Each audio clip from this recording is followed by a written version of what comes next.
Papa, wat sal jy doen? Jy wat nou daar sit op jou lunchtyd. Nog steeds soek na 'n plan wat vir jou 'n ekstra inkomste kan bring.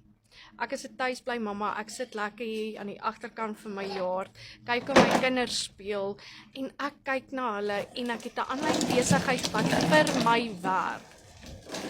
Ek kan jou wys hoe jy net jou selfoon kan gebruik. Hoe jy 'n ekstra inkomste kan kry.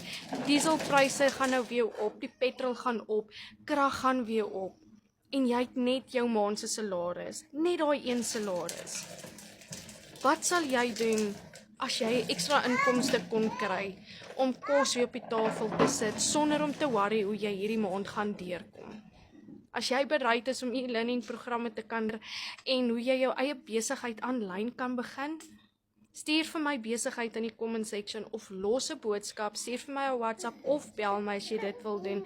En ek gaan jou wys hoe die plan vir my werk al vir so lank. En nog steeds sit ek hier en wys ander mense en elke dag begin iemand anders nuuts en jy sit en wonder, werk dit nog? Kom ek wys jou hoe en jy kan ook vir 'n slag iets ekstra inkry.